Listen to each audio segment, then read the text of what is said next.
Spooky time. That's right, it's our Halloween episode. Wait, let me get my spray bottle of blood. Make sure my blood titties are good. Don't worry, got it fresh from a virgin this morning. It's my favorite time of year, minus COVID. But that's okay, we're not talking about that right now. Yay, Halloween! Woo! Woo! Welcome to the Halloween episode of Skate Date. So excited. Do you like our costumes? Yes. For those of you who are listening, I am dressed up like Velma from Scooby-Doo. And a very good one, but like a hentai version one. Yeah, like... But maybe that's just because I think no matter what you dress up as, that it's very sexy. I mean, the skirt is a little short, but I am wearing bike shorts underneath. I ain't mad at it. And I'm Shove, and I am rocking Carrie meets zombie prom queen. I don't know. Every Halloween, I never have a for sure costume. Yeah, you're just kind of like DIY a vague... till I die. You're a vague thing. Yeah. But awesome. But not vague like the party store costumes when it's all like, it's Prince, but it's all like purple pop star. Oh yeah, not like that. And you're like, that's Prince. Obviously Prince, yeah. Yeah, no, you look like babysitter, killer queen, fatty, scary meets it has a sexy niece. Oh my gosh. Yes. And I'm sorry, I love everyone that listens to the podcast. Well, that's what you're supposed to do with the podcast, apparently. But I would say, I implore you to just like head over to the YouTube just to see or on our us. Instagram to see the picture that we post. Just to see that not only are we in costumes, but I set the mood with candles. Yes, there's it a is spooky mood. skeleton that you can barely see. You can't really see. You can see his legs. He's supposed to glow in the dark, but he was already in the dark because we fell at life. That's okay. It's good though. Oh, I'm Rebel, by the way. Yes. I forgot to say that I was Rebel. And we are drinking vampire blood. And this is Skate Date. And Skate Date is a podcast that we created. Just two little roller skaters. I was listening to that the other day, and I think it's so funny that I say two little roller skaters, because one, we are not little. Yeah. I think you're just trying to make it sound super cute. It's just be like... I didn't mean to. Two... What did I say? Like, we're two old fat roller skaters who fell in love. Oh, we did. And made a podcast. We made a podcast. Maybe that's a little better. This podcast is our love baby. It is. And it's like a part of our life. And we talk about the real world. And that real world.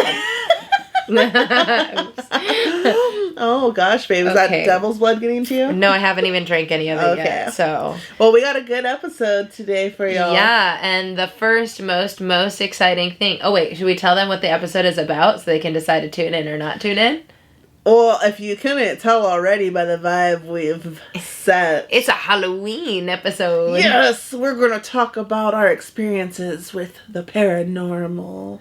Yes, the Halloween experiences and the paranormal experiences. Yes, like Halloween, the essence of Halloween, and a spooky time. I'm so ready for this. I've been waiting for this episode since a couple skate dates back when you referenced a story, and I was like, I want to hear that again. But first, we have some exciting news to share. So exciting. So exciting.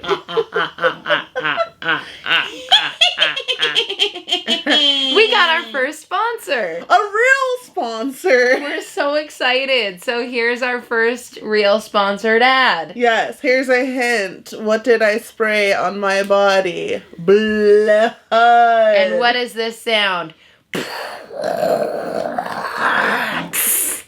That was lightning. Could it be the one and only? Blood and Thunder? Today's episode is sponsored by Blood and Thunder.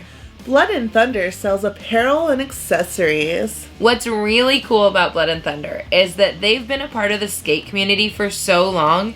They really are part of the blood of roller skating lifestyle. And every time you rock their merch, you bring the thunder. What I really like about Blood and Thunder is how they often collaborate with other skaters to create collections, and their merch beats with the pulse of the community. Like the new CIB collection. I love the rose on the sleeve. I like the rip my commitment phobia part. Blood and Thunder clothing is rad, comfortable, and also goes with the seasons, not to mention plus size. Oh yeah! Have you heard about the Halloween collection and the Halloween sale that they're having? Their Halloween collection and lots of their original designs are all discounted. Shut up. Okay, but nobody wants to smell your feet after you've been skating. It's super gross. And it's on sale from $20 to $13. Oh my gosh, what a deal. Okay, but one last thing. Blood and Thunder feels like this huge company because you see their stuff everywhere, right? Yeah, I always see their stuff. Well, it's actually owned by a husband and wife dynamic duo.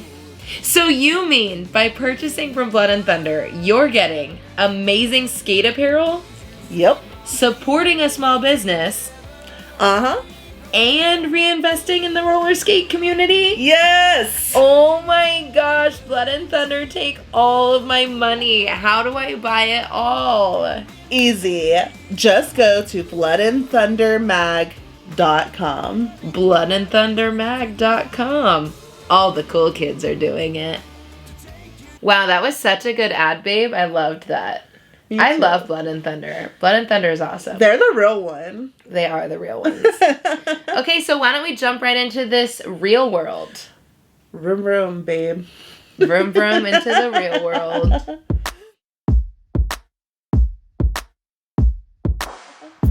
So, should we start by talking about, like, what our history is with Halloween? Like, what our experiences is? Yes. Okay. I'm so eager. All right. Who's going first? You. I don't want to go first. You don't. I'm Okay, just kidding. okay. I can go Okay. first if you don't want to. So, like, Oh, no. I feel like yours is sad. Okay, we'll start with a sad one. So 90% of my life, I was not allowed to celebrate Halloween because my family is very Christian and they believe that Halloween is the devil's holiday and that it should not be celebrated. So growing up, I wasn't allowed to trick or treat or anything like that. In fact, when we were at home on Halloween, because we were always at home, I like would hide in the garage and would like paint or do something in the garage, and they would turn out all the lights so that no trick-or-treaters would come. Wah, I know, wah, wah. wah. And there was one year that I like snuck out and I went trick-or-treating. I think I was 13 or 14, Mhm. and me and my three best friends were 80s rock musicians. And we did not look like 80s rock musicians, but we tried so hard and we teased out our hair. Like, we made our hair super big, Oh my and then we gosh. sprayed it with different colors, and we wore leather jackets. Wow. Yeah. Such a rebel. I know. And then I didn't celebrate Halloween again until, I don't know, we started dating. Dang. I mean, like, I went to, like, when I was teaching, or when I was, like, a leader at youth group, I would dress up. So I dressed up like Kesha, and I dressed up like different people, and I've always enjoyed Just dressing up. nothing scary. I've never dressed up as anything scary, and I also have just never really celebrated Halloween until we got together. That makes me so sad. Like, I want to cry. Like, Halloween is just, like, something that I was just raised, like, Halloween and my birthday. Those are the best things. Like, Christmas is cool because presents, but, like, it's all about Halloween and my birthday for me.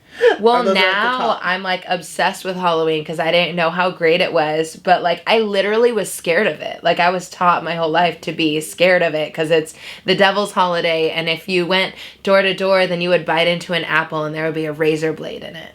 Well, there's always something every year. Everyone knows the whole urban legend of like, you're gonna buy, like, there's gonna be arsenic in the candy, or beware the house that has the candied apples. Like, there's always something.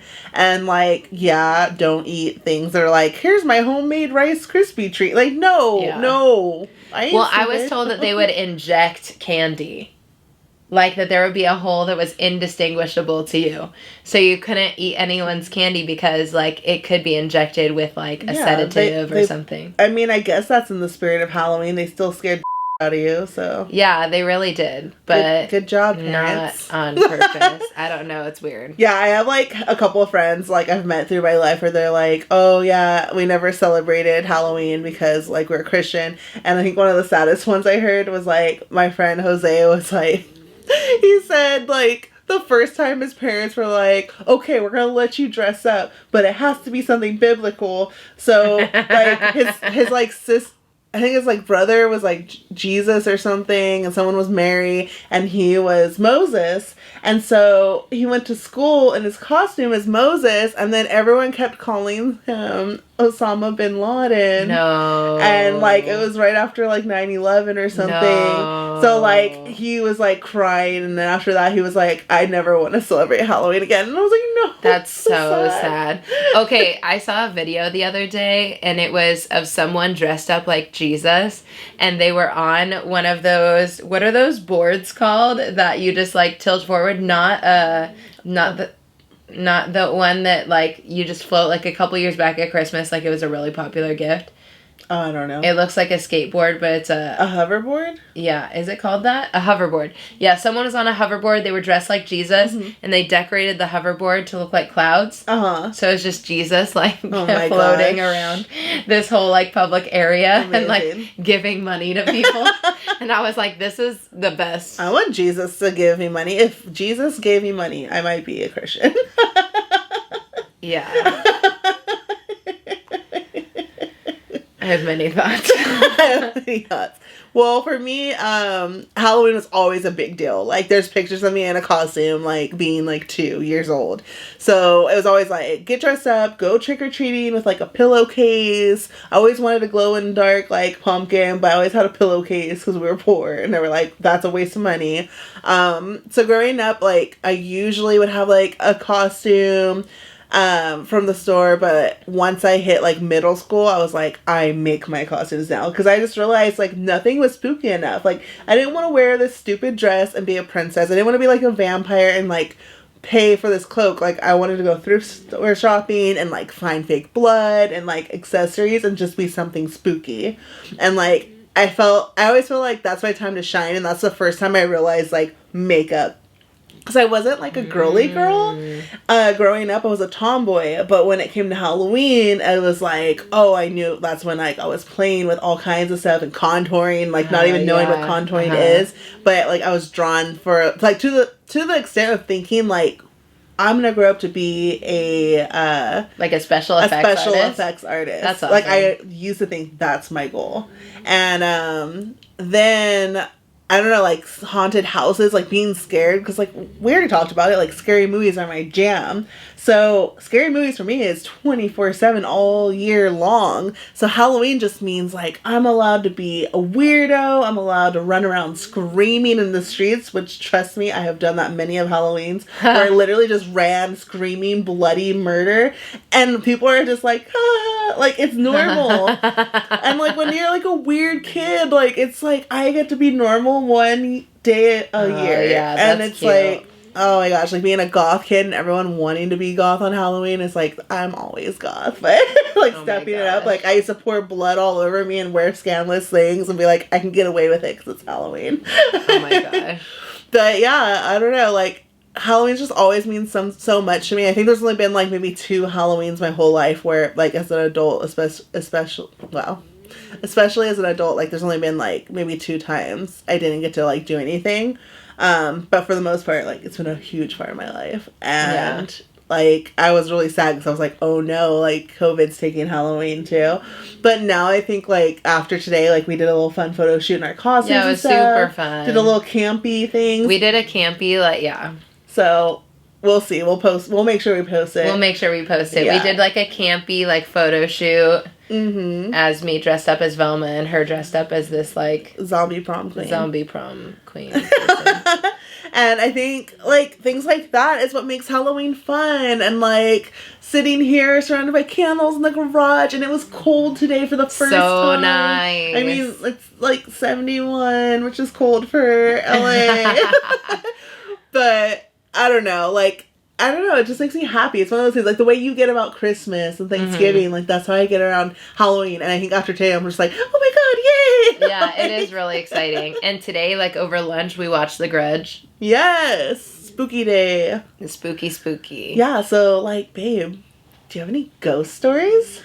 So I don't know that you would call them ghost stories, but it seems after talking to you about it that I do have ghost stories, but they are not, I don't know, I need to reframe them a little bit because I always saw them as like demon stories. I mean, demon stories are scary stories. Yeah, no, I know, Ghost and that's stories. that's what I realized. So I don't know. I feel like a lot of mine are just like pieces that that like I experienced through life. It wasn't necessarily like, it doesn't have like a complete ending because I feel like with all, okay, y'all are gonna be like, this girl is loopy AF right now, but I feel like when you're really experiencing spiritual like activity that you don't get the answers that I feel like in movies, having watched many movies now in the month of October,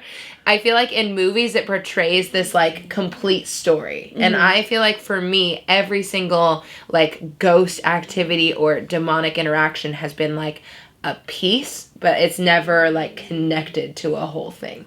So it's just led to me being scared because there was no explanation, and a lot of it just rooted from my parents being like, be scared of anything that's not like Jesus talking to you. I also felt like I heard from God many times. So I know that's not like a ghost story, but I feel like that's also like spiritual activity. But why don't I just tell you about the time that people thought I was possessed? Okay. We're just going to start with a small one. Nothing big. Okay. Just maybe a possession. I mean, no oppression. Continue. Yeah. So I was at a camp. And this camp, oh gosh, I can't remember if this was two different camps. I feel like I have to put you have to hold. Okay. There we go. Hold the candle. I can't remember if this was two different camps or this is one, so I'm going to tell it as if it was one camp because I do think it was one. Oh, wow, I'm remembering so many stories right now. Okay, She just triggered herself. I totally triggered myself just now. I was at the summer camp, and every year growing up, I would go to a summer camp and a winter camp, and it was like Christian camp, where they like get you to repent for all your sins and like all that sort of stuff. Anyways, so at every single camp, I had some sort of spiritual experience. Every single one. So there was one specific one. I think I was in like 6th or 7th grade, and I was having a lot of like abnormal experiences. So experiences that when you're in the moment, it doesn't seem so weird. So like there would be night services, and at the night services, I would just cry uncontrollably. And before it was even like the point where you get to the altar, like I would just like sit in the service and I would just like cry. And I didn't know why I was crying. Like it was just like a weird, like you're just crying. And then I would like go and I would read the Bible and I'd be like, okay, I'm fine. And then like I would be walking through, because it's in the mountains, and I'd be walking through the dark and I'd be so scared because I would like think I saw things and like feel really scared of walking from like the cabin to the service and like all that sort of stuff. And so, like, as the days got on, it got progressively worse because it's a 5-day camp. And so it got progressively worse. Like, every time I was in the night services, like, I would have a stronger physical reaction to when they were talking about God. And, like, so it got to the point where... Okay, I promise this is not made up. And also, I promise that I'm a completely sane, normal human being. But it got to the point where the last day, like, I just remember being in the like service area, and someone said like they were like doing worship music and like saying the name of Jesus, and then I started screaming. Oh, like Damien and the Omen. I just started screaming, like yelling, and they grabbed me, and they were like, "Are you okay? You okay?" And I couldn't form my words to like explain to them if I was okay or not, and I just felt like I couldn't control what was coming out of my mouth. And it wasn't like you were speaking in tongues. No, I've spoken in tongues before, and that was not it. Okay. No, it was like angry, and so I couldn't control it, and I was shaking, and so I just remember like shaking and like yelling, and so they like grabbed me, and then they took me down underneath the church, like into this like attic kind of a thing, or basement.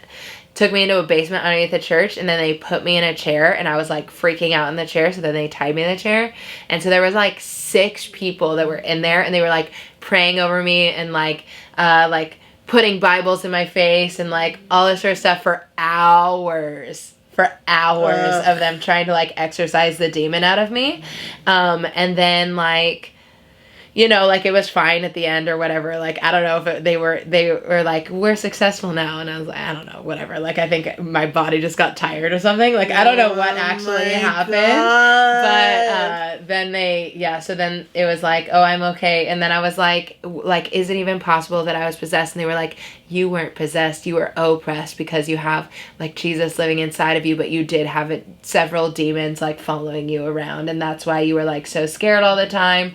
And like, that's why you were like freaking out. And it was kind of crazy because when I did leave that area, I felt so light. Mm-hmm. Like I felt like happy. Like something was going on. Yeah, like for sure. Something was for sure going on. Mm-hmm. And yeah, so that was and that's not my first encounter with like feeling like I was being followed by demons and being like watched by demons or all that sort of stuff. But that was just the time when they tried to free me of my oppression. Oh my gosh. Okay. Well, that's a tough act to follow. I'll hold the talking candle, the spooky time candle now. I think my first experiences would be, I was the only child, I am the only child. So I did a lot of just like playing by myself and talking to myself and just like being alone. So I had my own room and kind of was always kind of left to my own devices. And I can remember one night having like a nightmare where I was like in the dark, like it was a completely dark room, and there were like black cats, but I knew they were cats, and I just assumed they were black because it was black inside and I couldn't see anything, and they were like piling on me, and then like I could hear them screaming, like screeching, like cat noises, and then I wake up and I look around and I can't move, and it's like something's holding me down. And that was the first time like I experienced sleep paralysis. But I didn't know what it was for years later. That's so scary. And I remember like pulling full force, trying to get up, and then just flinging forward. Oh my god. You probably looked like you were possessed. Yeah, and just being like, oh my gosh. Oh my gosh, that's and so then scary. Shortly after that I started sleepwalking and would say weird things about like the oracle and like crying and then laughing and wetting myself. Oh my god. Walking to the end of the hallway and wetting myself, and then just waking up and like not knowing, waking up with different clothes on and being like, what happened? And my mom having to explain like very like The Exorcist behavior. But I had never seen that movie at the time. So there was like little things like that. So my parents were like, okay. But when my grandma got really sick, and then eventually when she passed, well, we knew it was the end, and the hospital in Palo Alto called us, and they were like, Donna, like, bring the family up, like, we think the time's close. My grandma was in a coma. All the women in my family died pretty young of cancer, so this was my grandma's turn. And she, like, they said talk to her, but I just felt like, even as a kid, I was just like, can you really hear me? Like, I don't know. Like, I held her hand a little bit, and my mom, like, everyone was just like, just say your goodbyes. Like, this could be the last time. We don't know. And then the next day was Mother's Day, and that's when we were leaving Palo Alto to go back to Modesto. And on the car ride, I randomly woke up and asked my mom and dad, like, what time it was. And my mom told me the time, and then I just went back to sleep. Like, that was it. And by the time we got home, they called and to tell us that my grandma had died, and the time of death was the exact time that I woke up. Oh my gosh. Yeah. Yeah, that's so wild. Just little things where it's just like weird. I've always kind of like heard things. Like when I was younger, I used to think like I was like closer to that because I would always hear my name being called, or like little things I would hear or like see out of the corner of my eye, and like my parents would just say it was your imagination. Like, it's just your imagination. And I'm like, no, like literally I would just like hear, my real name is Marilyn, and I would hear like, and then I would, like, go into the room and, like, be like, oh, you called me? And they'd be like, no. Like, my parents were like, what are you doing? Like, no one called you. Like, you're crazy. But it was, like, always hearing different things. And always wondering, like, oh, is that my grandma? Like, yeah. Like, I don't know. Like, wasn't sure. Before I get into more, do you have any other stories you would like to tell? Well, I mean, I used to be so scared because I used to think I was going crazy when I was in my early 20s, because I used to, like, when I was driving, I used to, like, see things in trees and stuff, like, as I was driving by, and, like, I used to, well, okay, so when I was, most of my, like, major activity happened when I was in, like, 6th, 7th, 8th grade, like, around that area was when I was really susceptible to it, and really, really scared of it as well. And I would, like, I felt like I could feel different presences, especially when I was in my room. And so I used to, like, sit, I think I've said this before, I used to sit in front of the sliding glass door and just, like, count down the hours to when it gets dark, because I was so scared of, like, the dark and having to, like, be in my room. And I was on a bunk bed, and I used to think that there was just, like, a demon, like, hovering over me. And, like, my little sister was on the bottom, and I was always, like, so shocked that she could sleep through the night, and I could never sleep through the night. Like, I would just, like, be there, and I couldn't sleep through the night.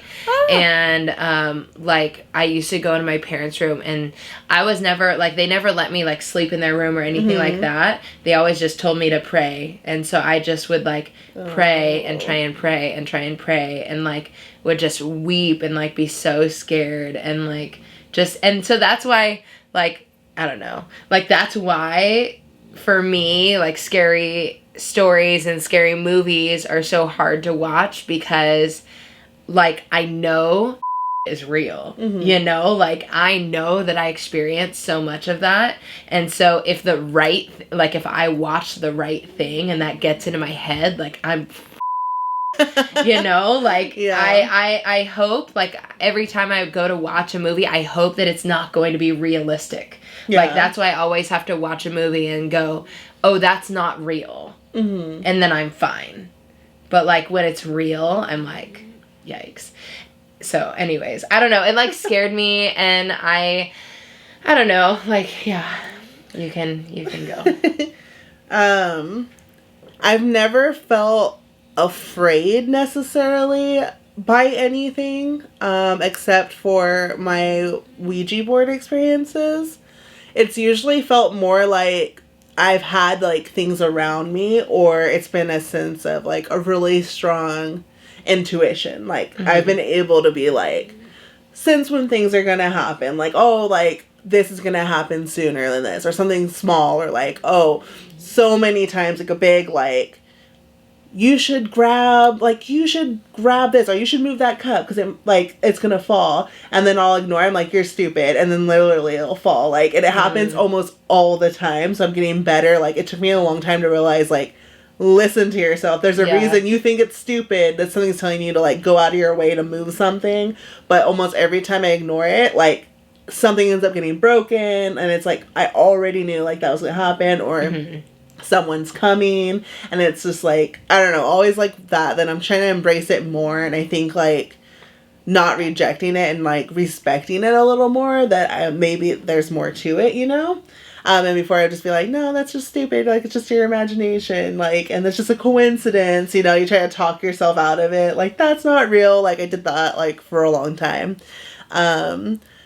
But my Ouija board experience, the first one was because my parents were like, it's Christmas, let's buy our daughter a Ouija board. Oh my gosh. Shortly after her grandma died. Nightmare. Like, it was either that year or the next year. And, oh my gosh, like, it hit my mom so hard when her mom died. So it was kind of, like, hard for her. And we had the Christmas tree still up, and it was, like, that time, you know, between between the Christmas and New Year's. So we turn off all the lights except for the Christmas tree, like, oh, so cute. And she's like, let's play the Ouija board. Oh my gosh. So I'm like, yeah, this is gonna be great. Remember, people, you can get Ouija boards from, like, Toys R Us. Rip, Toys R Us. Rip.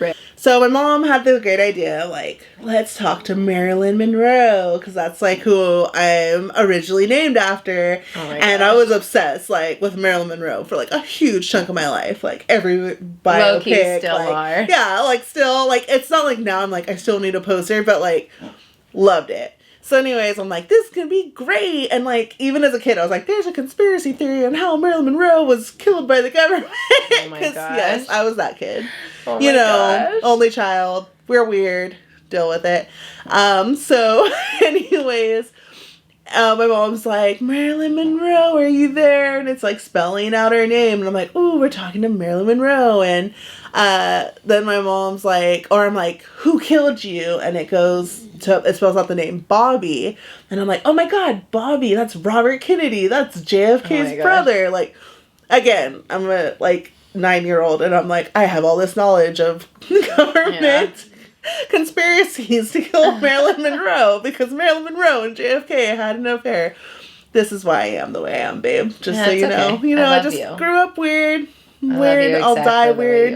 So it was all fun and games, you know, murdered actresses and presidents who did it.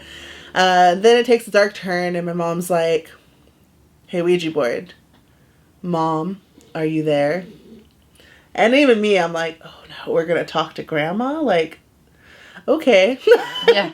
Okay. Don't know where my dad was, but me and my mom just playing Ouija board, talking to her dead mom while my mom's still a little sore about it, and I'm still a little in denial about it. So it goes to yes, like that my grandma's there. And I'm like, I ask it, like, if you're really there, give us a sign. And, like, it doesn't really do anything. Like, nothing happens. I'm like, okay, whatever. And then my mom decides to ask, do you still love me? And then it moves to no. And my mom's like, why would you do that to me? Like, why would you make it say no? And I'm like, what do you mean? I thought you've been moving it the whole time. And she's all like, why would I move it to say that my mom doesn't love me? Like, why would you do that? Like, she was like, I'm not kidding. Like, why would you do that? Like, she's like livid. And now I'm scared. Because 1, my mom's pissed off at me. And 2, that means the Ouija board's real. And 3, that means we're not talking to my grandma. This is some crazy thing that's like, doing something. And you know, like, I didn't know, like, now I respect spirit boards more and, like, might choose to open that door again, even though Rebels, like, please don't. No, please don't. But, like, spirit boards are not meant to be disrespected, and, like, we grew up in the 90s when, like, it was just a toy, so we didn't know. Yeah. And I think already being a child that was very susceptible to, like, things and hearing things, like, it was just easy for something to come through. Some of you will probably think I'm crazy, but yes, I believe in it. And I just remember being freaked out. We stopped, and I could not sleep that night because all I could think was, I asked for a sign, so something's gonna happen to me tonight, and that is not my grandma. And I remember, like, calling out to my grandma and be like, please protect me from whatever's coming for me. And, like, freaking out. I hate that. So I wouldn't play with the Ouija board for a while, and then I, like, until my neighbor, then I became, like, the best way is just denial again. So I would, like, take it to my friend's house to play, ha ha ha. And then I took it to my best friend's house next door when I was little, like, a year later. And I was like, let's play the Ouija board. And, like, she, like, went to go get us snacks or something, and I was like, I'm gonna play with it by myself. Like, you know, I feel like I need to prove something. And we're in her garage, like we are right now, in the dark. Oh my God. And I start, like, asking if anything's there. and it starts kind of like moving, and then I feel a tingle going up my fingers and up my arms. It's like a numbing, and like I don't know, it's just me being like fucking scared, but like it just like my subconscious coming forward, but it just felt wrong, and I just let go, and then I was like, I'm never playing this thing again. And I still have it. I still have that Ouija board, but I won't play it. No, you should not play that. Yeah. And then the last major experience, the one that you want to know about. I know you've told me about it already. I'm just trying to remember it. It was after my mom died. And, because as I said, we all die young. My dad had remarried. So he had a stepwife. Like, literally a year after my mom's passing. Annoying, yeah. Men move faster because they can't live alone, supposedly. So, he replaced my mom really fast, and it was Christmas morning, and I was like, I had moved back home, like, when my mom got sick. So, I was still living there after she passed, and I would always sleep in my bed with, like, facing the wall, like, on my side. And I woke up, and it was still kind of dark, and I heard, Marilyn, sweetie, it's time to get up to open presents. And I was like, what? Like, oh, I'm getting up. And I thought it was funny, because, like, even as an adult, I would get up early, like 5 a.m., like, I want to open presents. That's so like, cute. I just couldn't control it. Like, that. I don't know. It's, like, super exciting. So I thought it was weird, and I was still dark, and I was like, oh, just a little bit. And then, like, I felt, like, her reach over and, like, touch me and kind of shake me, like, Marilyn, sweetie, wake up, like, it's time to open presents again. And then I was like, oh, okay, I'm coming. And then, like, I remember, like, all of a sudden, like, I didn't hear a door open or close. Like, oh, and in between that, I kind of looked over my shoulder, and I saw the outline of a woman's, like, head that's knelt at my bed. Like, knelt down at my level, like, shaking my shoulder. Oh, my God. And that's when I turned back over, like, in between her saying it. And then I remember thinking, like, that's weird. That sounded like my mom. And, like Brenda, my stepmom at the time, doesn't call me, like, sweetie like that. So I get out of bed, and I walk into the kitchen. I can smell the Christmas ham cooking. It's 5 a.m. No one's awake. Weird. And I'm just like, what the fuck was that? And so I just, like, was like, I think that was my mom. That was definitely my mom. Like, the more I was, like, thinking about, like, the shape of the person, the frame. And I was like, okay, just gonna go back to bed. Whoa. And, like, it took me a while to tell my dad about it. And my dad said, I see your mom pretty often. He was like, sometimes I walk in and I get a glimpse of her sitting on the couch with, like, her feeding tube. Like, just sitting there. And, like, it's, like, straight, like, and I have to do a double take and nothing's there. Oh, my gosh. Yeah. And I was just like, what the? Like, you never told me? Like, just, what? My mom was just hanging out. Like, oh, yeah. my God. And, like, I remember just being like, but that's the only time that one was a big deal because I had heard things before and I had seen things before. But I never had been touched before. Yeah. And I never had, like, all three happening at the same time. Like, so, like, I never, like, heard and seen something. It was always spread out. So, but while that was happening was, like, one of the first times I was, like, really suicidal. So, I remember, like, the person I was dating at the time said, like, you probably saw her. She came to you because, like, she knew how, like, dark things were getting. So, like, I think, like, it was, like, something to give me, like, hope to keep going. But, yeah. I don't know, some people don't believe in this stuff, but, like, I believe in the spirit world, so. Yeah, I definitely believe in it. Yeah. Spooky time. Oh my gosh, spooky. A little scared now we're in the dark. Me too. Why did we get in the dark for this? What are we doing? But we started acting up as I was talking about spirits. Well, he can see the spookies. Oh, there was that time at our place when we first moved here. Oh, this place was definitely haunted. For sure, this place was haunted. When we first moved here, Bowie would, like, bark at random corners of the house and, like, would not come into different rooms at certain times. Would refuse. Like, we'd have to drag him into the bedroom. And then he would freak out for a good time. Yeah, and then one night, I started... Oh, I forgot that that's something that I've had happen a lot to me, actually. I just started like kind of convulsing, and it wasn't a seizure. Oh, yeah. It was just like I couldn't really breathe, and I was like, it's like my body would just convulse. And I've had it happen before where it happened for like, like 5-10 minutes, and it's kind of sporadic. I literally blacked that out. Like, I forgot about that. And this time it happened for several hours. And it was really scary, and I was really scared, and there was absolutely nothing wrong with my health. Yeah, it was just like a weird thing happening to me. Bowie always like needing to like get up in the middle of the night all of a sudden. Not until we moved here, and now it's like a habit, but to get up and go drink water and use the bathroom. So like I'm getting up in the middle of the night, and like I open the back door, let Bowie out, and the washer and dryer we have like sings a little tune when it turns on. So I'm just standing there, and then all of a sudden it's like do do do do do do, and I'm like, what the f-? Look, and it like was just turned on, and I was like, and I turned it off, and I was like, and then we were having weird issues with electricity where just like some of the appliances would just shut off randomly. Yeah, it was crazy. It was a lot, and then so Rebel was like, I'm gonna cleanse the house, and then like things got a little like down a little bit, but then it was just again, and my friend Jay read my cards, and then it said the same thing that my cards said. And we both read at separate times on our tarot that it was a male entity, and that it was looking for a motherly figure. And that it wasn't something bad, but that we could eventually get rid of it. And Rebel tried to cleanse the house, but she didn't cleanse the whole property. So I think that's why I hung out. And then I did the whole property, but it was weird. There was still like a lingering feeling, like where it was like there's something still here, but it was like understood that it was to mind its own business, basically. Yeah. And now it just feels like it's nothing. Yeah. Like, yeah. Y'all are gonna think we're so crazy. You're all gonna think we're so crazy. You're like, these crazy witches. Well, you know what? Oh well.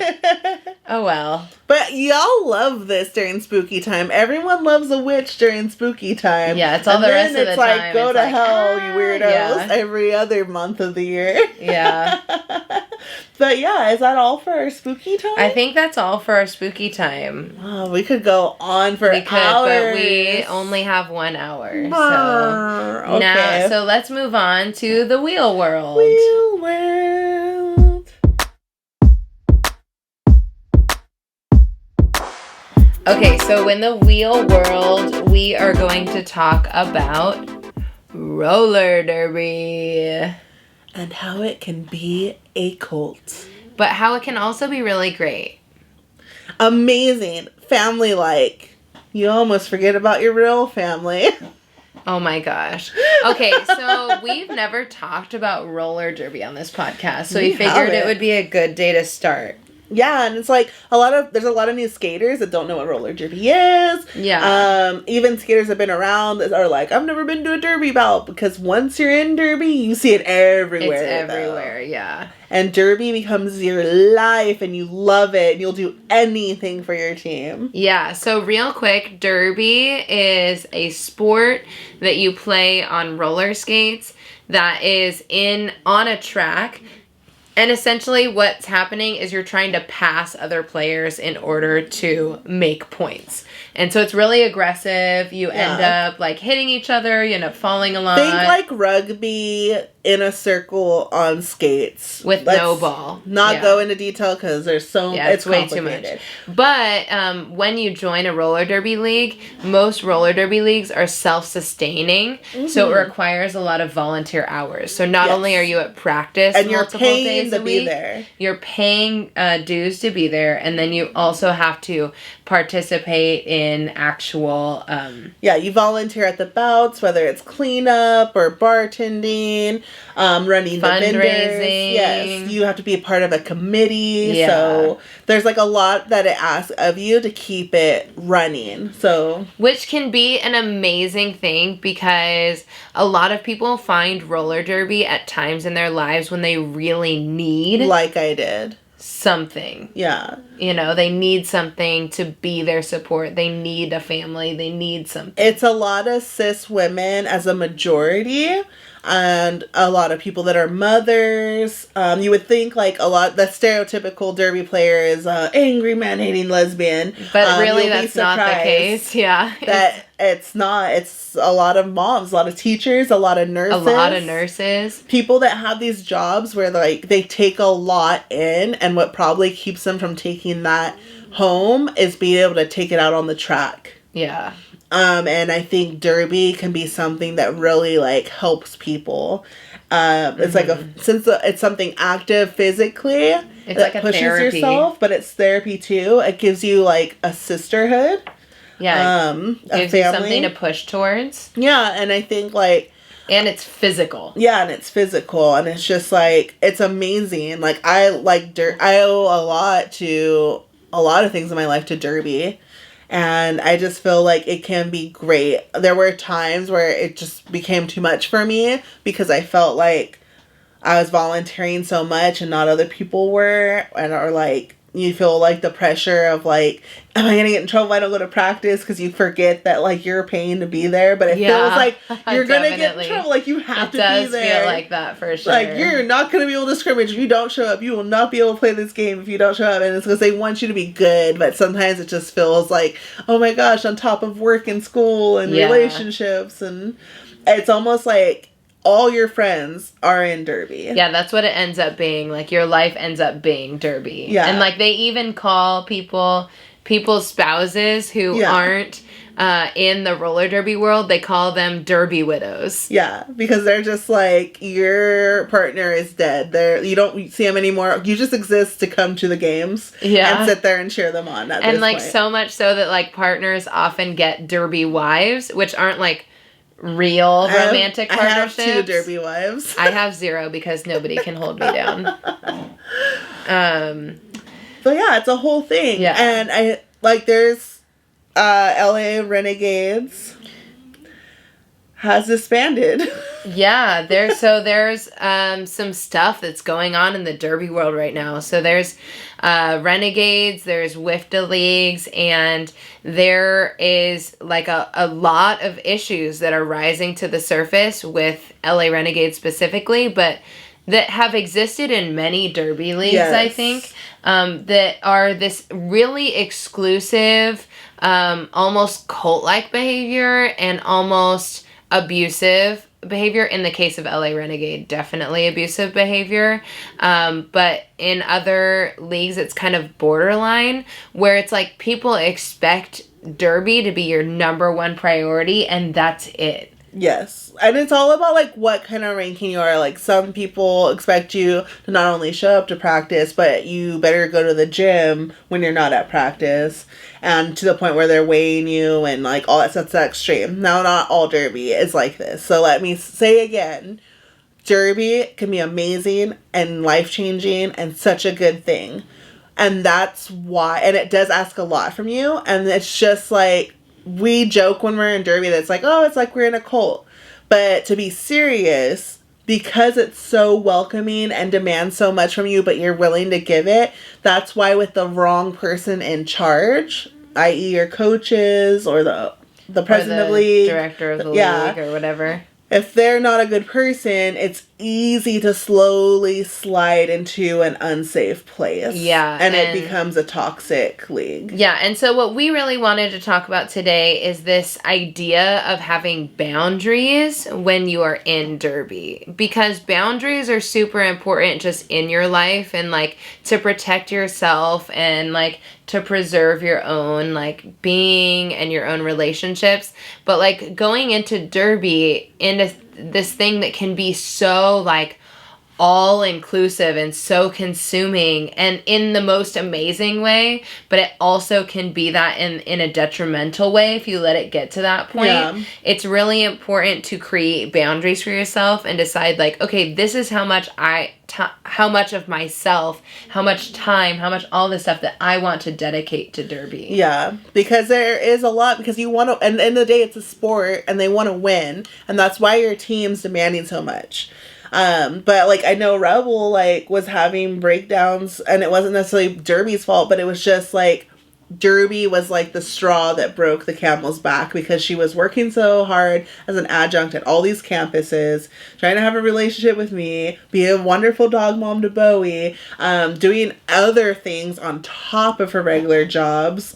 And then Derby needed more because she was on travel team, needed even more. Like, they made these rules, like, once they got WIFTA status, like, okay, now you have so many hours you need to practice. Mm-hmm. So it was like, how am I gonna make it from this city to this city to make it to practice? I wanna play, and then you have to start asking yourself, is it worth it? Like, can you step down? So make sure you're taking care of yourself, because you want to play. I was arriving like an hour late to every practice because I was driving from Fullerton all the way to Wilmington. But you felt so guilty about it, and you shouldn't guilty about it. I felt so bad that I was arriving late to practices. Yeah, and by then I had already took my LOA, and I was like, I'm in the league helping out, but I'm not playing because I'm in school. I can't make it to practice.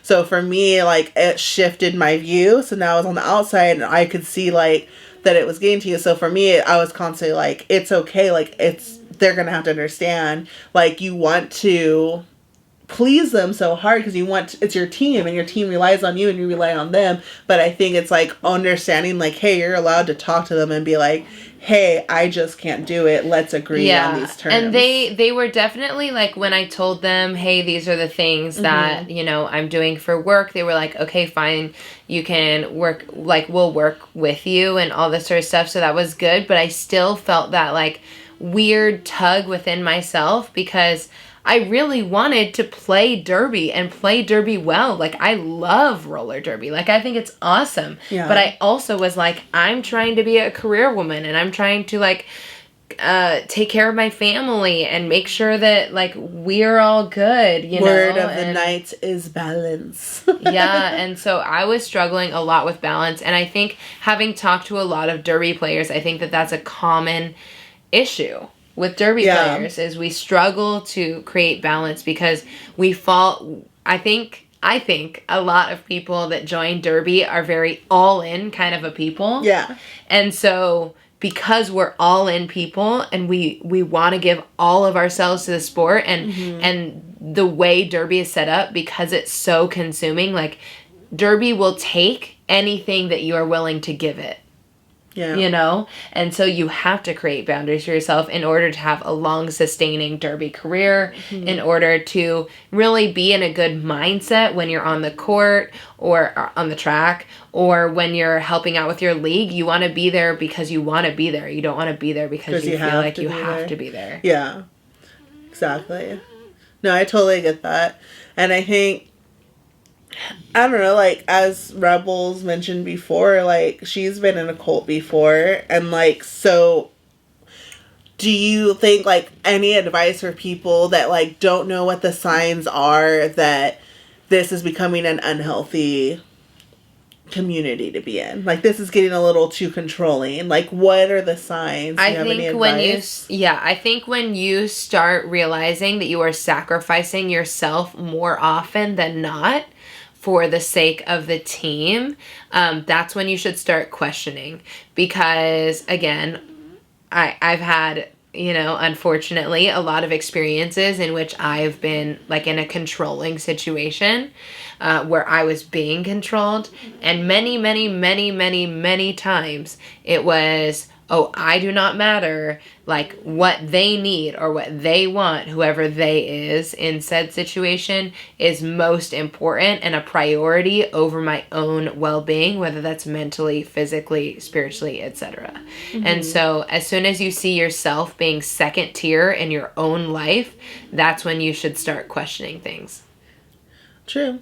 And that, or if they're making you question your morals, I think, too. Because I think, like, usually you'll see something and it's wrong. Like, I think, like, from what I heard of, like, stories of, like, what's happening with leagues now, it's like you have a sense that something's wrong, but you're kind of following with everyone else. Like, oh, well, everyone else seems like this is normal. Wrong or is this not so wrong? I guess I don't know. it's not a big deal, but like, you know, like this isn't right. And you start ignoring that. And then you start doing that more and more until you're part of the problem. Which is something that happens. Yeah, that happens a lot with like corporal punishment, you know, when they're having... you sit to the side and then everyone else get punished for something that you did.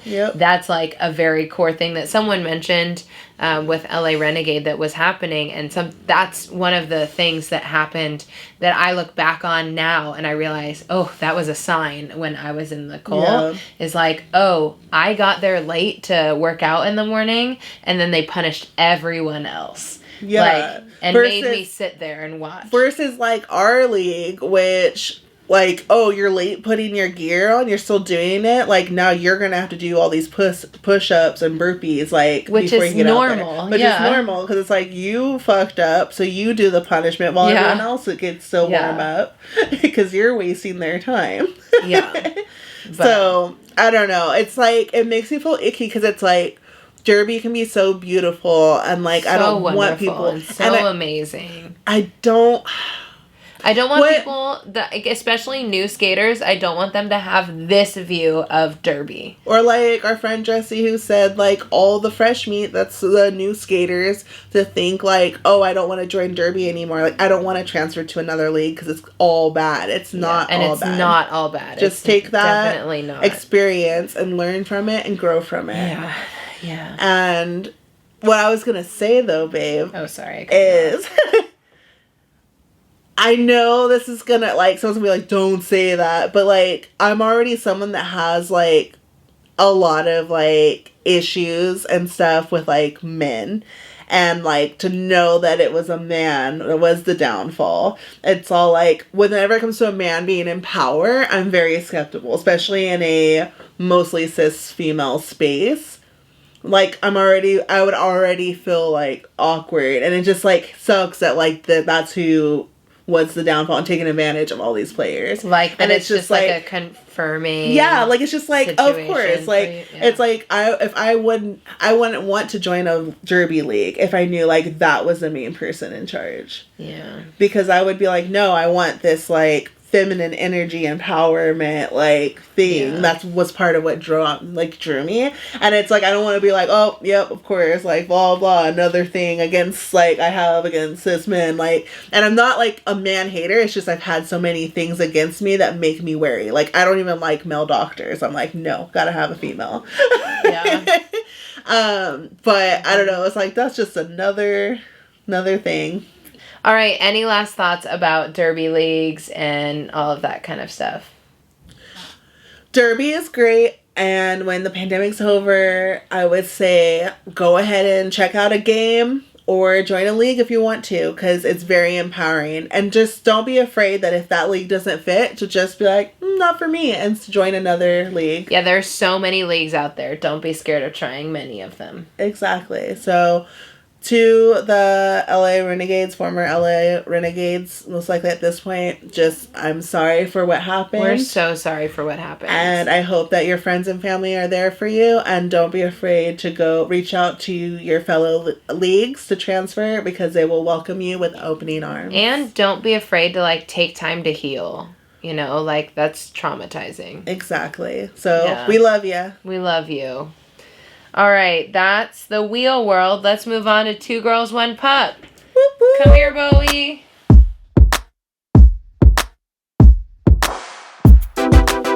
He's sleeping. Do you think if I wake him up, he's going to pant all over the place again? And look at this guy. OMG. He's got a magician cape on. He's got a witch's hat on. Wow, he looks so good. So cute, Bobo. So, Two Girls, One Pup. Guess what happened in Bowie's life this last week? Bowie finally made a friend. He made a friend. A doggy friend whose name happened to be Derby. So we thought it fit really well with this episode. And Derby belongs to Dita as Miss Muertos on Instagram. And Derby's like a little mini pincher. So cute. And she's really old too. So we were like, they're going to be old buddies. Yeah, and it was crazy. Like, we were really worried when they were around each other. And they were just, for the first time, we saw Bowie sniff a dog's butt instead of trying to tear its throat out. It was so cute. And then Dita went and got treats, which you would think would be totally fine. I don't know. I had a weird feeling right away. And she was like, oh, let me go get some treats. So she gives Bowie a treat, and Bowie's like, hell yeah, great day. I'm getting treats. And then goes to give her dog a treat, and Bowie was like, we all get treats. Yeah, and literally went for the Derby's throat. Yeah. And then once after that, it was just like not cool. Like, Bowie was like there, and then Bowie was chill, and then Derby was like towards Bowie, like, no, we're not friends anymore. They were not friends after that. Like, but we have hopes that in the future that they might be friends. Yeah, because it was super cute when they're getting along, and I just want Bowie to have a doggy friend. That's Bowie, you are so peaceful right now. He's so like, chill. Like, he's like this. Literally chilling. Magician's cape and hat. I think he low-key might still be asleep. I'm sorry, like, him in this hat is the cutest thing precious. Ever. Like, oh my, do you people, like, oh my gosh. You can see him, right? Like, he has the cutest little hat with a little buckle. Oh, that's so cute. So cute. Yeah, so Bowie's adorable. Bowie's adorable and definitely asleep at this point. He is so heavy right now. He's had a big day of watching us skate back and forth on a ramp. So thanks, Bowie, for letting us take you around a dog and not biting it this time. Yeah, thank you so much. Oh, he grumbled. He said, "You're welcome." All right, well, thanks for hanging out in Two Girls, One Pup, Bobo. Oh my gosh, he just fell asleep with that hat on. Do you think he'll, like, fly in his dreams now? I hope so. He's a witch. All right, so let's move on to Dear Shovel.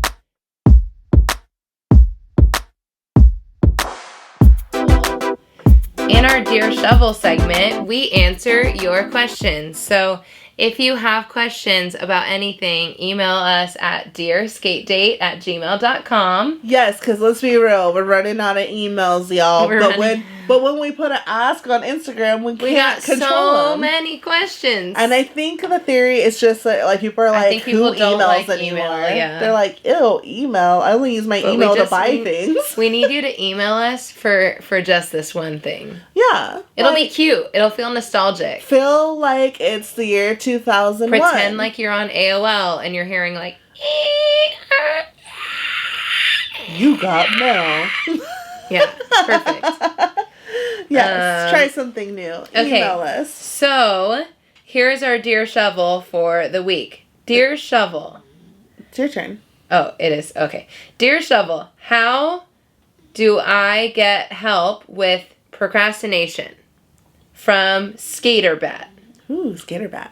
Skaterbat. Okay, so I'm going to hand this one over to Rebel because I am a procrastinator till the day I die. And it hasn't literally destroyed me yet, so I live with it.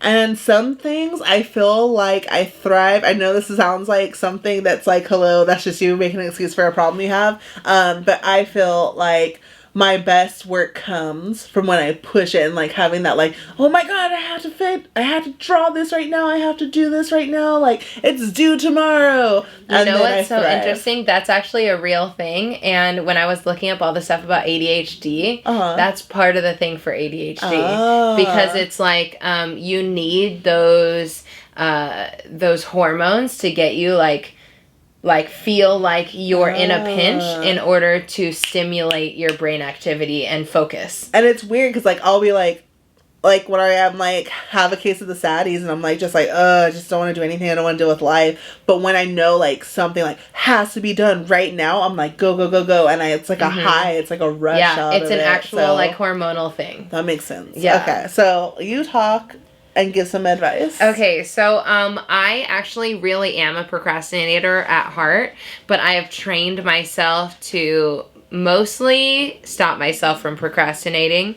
And the best thing that I can suggest for you, and this is what I teach my students to do, is to block out your day and have set times in which you are going to like work on specific tasks that you know you need to get done. So this really requires a lot of organization, like knowing what you need to get done during what week and knowing what to get done during each day. And then once you have kind of scheduled out what you need to get done in each day, setting time frames that you're actually going to accomplish that. And then once you get to that time frame, you're going to set timers. So you shouldn't be working on any one task for any much longer than like 15-20 minutes. You should be working on a task for 15-20 minutes, and then you need to take a break, completely leave the area, look up, get up, walk around, and then go back and set another timer. So the reason why this works is because when we set timers, we subconsciously know like, oh man, we're on we have a deadline, like we have to finish it. So essentially that whole thing that you were just talking about, that idea of like not feeling motivated unless you have the deadline right away, you're creating fake deadlines for yourself. And so you're tricking your mind into releasing a little bit of that hormone. I don't know if it's hormone specifically, it's some sort of chemical. Okay. Releasing that chemical, you're tricking your mind into thinking you have a deadline. And so you're able to kick into action and be motivated. Is it like serotonin? I don't know. It's one of them. It might be serotonin. I've been learning about lots of brain chemicals, but I haven't written down all of the Yet you still refuse to take your ginseng for your memory. I will eventually. But yeah, so that's my advice for procrastination. That's actually like legitimate advice that I've learned from people who are doctors and have given to my students and has proved to be very, very helpful. Nice. So what's some bad advice for how to help with procrastination? Just don't do it. Just give up. Just like wait till whatever you need to do is in the last 30 minutes. And then just hustle and do your best. Yeah. Just throw something together. Like, buy it from the store and say you baked it yourself. Hashtag procrastination nation. Yes. Oh, man. All right. Well, that was Dear Shovel. Yeah. So, also, got to give a shout out to someone that gave us a review on Apple Podcast. Thank you so much for giving us a review on Apple Podcast. Nick 1777. 777. Thank you, Nick. We love you. We're so grateful. If you give us a review, a 5-star review, and then you write us a little comment, then we'll shout you out in our episode. So thank you so much. We really appreciate it. We do. We love you all. I hope everyone has an amazing, spooktacular Halloween. Happy Halloween, everybody. I know there's no trick-or-treating. If you have kids, I'm so sorry that you can't have that little magic, but I hope you come up with something creative to do at home. Like have them listen to this podcast. No, don't. We had some scary talk. Yeah, but definitely, like, I had, like, my friend is doing trick-or-treating just with the neighbors, and, like... Or, like, if you have a couple cars in your household, like, open up the trunks and, like, put some candy in the trunks and then pretend like they're going to different houses, but really they're just going to different Easter egg hunting, but for candy. Yeah, go to different... Have them trick-or-treat at different places in your house. Yeah, but That's cute. Just whatever you do, I hope you get dressed up and just get drunk with someone that you love at home or watch scary movies. I'm about to get drunk with someone that I love and I think that's great, and I don't know, I just hope that the magic doesn't die because of what we have to deal with right now. You can keep the Halloween magic alive. Yes. You have that kind of power. You do. So let's raise up our candles, babe. All right. Are we going to drink it after this? No. Oh. Let's wish a spooky, wonderful Halloween. Have a spooky, wonderful Watch Halloween. out for the ghosts and the demons. Spooky. Ah. It's the veil where it's the thinnest between the dead and the living. And if you survive, we'll see you next week for another skate date. And we hope that when we die that you bury us in our skates. Please don't. Like, give my skates I wanna to be someone. cremated. Yeah, No, I like, wanna be give my cremated. skates to, like, literally someone who I have needs enough the skates that you can burn me in a pair of skates. I just want you to cremate me and, like, take me to somewhere Babe, you beautiful. killed the spooky vibes. Okay. Okay.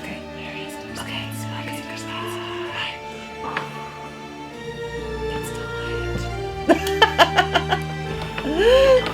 too late.